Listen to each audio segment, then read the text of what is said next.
झेप मराठी, आरसा महाराष्ट्राचा।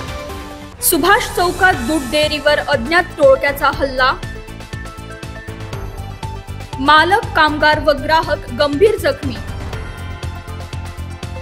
धुळे शहरातील सुभाष चौक परिसरात बुधवारी 1 ऑगस्ट रोजी रात्रीच्या सुमारास अज्ञात तरुणांच्या टोळक्याने सागर दूध डेअरीवर अचानक हल्ला चढवल्याची धक्कादायक घटना समोर आली आहे।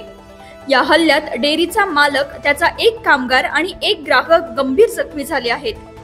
मिळालेल्या माहितीनुसार सध्या गल्ली क्रमांक 6 ते 7 दरम्यान रस्त्याचे काम सुरू असल्याने संपूर्ण वाहतूक सुभाष चौक मार्गे वळवण्यात आली आहे। परिणामी या परिसरात वाहतुकीची कोंडी निर्माण झाली होती। वाहतूक सुरळीत करण्याच्या उद्देशाने डेअरी मालकाने समोर उभ्या असलेल्या वाहनधारकांना रस्ता मोकळा करण्याची विनंती केली। याच दरम्यान काही अज्ञात तरुणांनी त्यांच्याशी वाद घातला।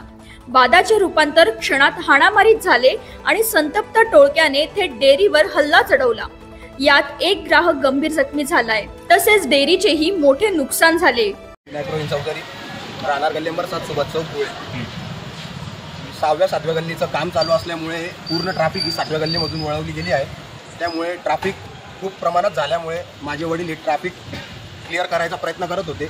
एक सहकार्याची भावना त्यांच्या मनात होती, परंतु ट्रॅफिक क्लिअर करत असताना हावभाव बघून 3 अज्ञात मुलं 2 व्हीलरवरून उतरले आणि वडिलांवर चालून आले आणि त्यापैकी एक जण म्हटला की गाव काढा म्हणून, आणि त्यांना त्या पूर्ण ट्रॅफिकमधून आम्ही बाजूला केल्यामुळे त्यांना तो अपमानास्पद वाटलं आणि त्यांनी 10-15 मिनिटाच्या वेळाच्या फरकामध्ये 8:44 ते आमच्या सुभाष चौका येथील हरिहर मिल्क हाऊस या डेअरीवर मी, माझा भाऊ कृष्णा प्रवीण चौधरी, आम्ही गिऱ्हाईक करत असताना आमच्यावर एक 15-20 जणांच्या टोळीने प्राणघातक हल्ला केला आहे।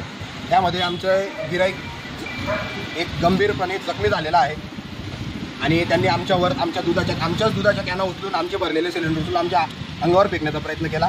त्यामध्ये भरपूर नुकसान झाले आहे, दूध सांडून दिले आहे आणि त्यांच्या जमावाने आमचं कमी 100 ते 150 लिटरच्या दुधाच्या कॅना या पलटवून लावल्या। आमचे मिठाईचे काउंटर त्यामध्ये नुकसान झाले, आमचे फ्रीज तुटले आहे, त्यामध्ये एक माणूस गंभीररित्या जखमी झाला आहे, तो सिव्हिल। ही संपूर्ण घटना सीसीटीव्हीत कैद झाली असून यामुळे परिसरात खळबळ निर्माण झाली आहे। प्रतिनिधी कार्तिक सोनवणे, झेप मराठी, धुळे। अशाच वेगळ्या आणि ताज्या बातम्यांसाठी पाहत रहा झेप मराठी, आरसा महाराष्ट्राचा। संपादक प्राध्यापक अनिल चव्हाण, धुळे।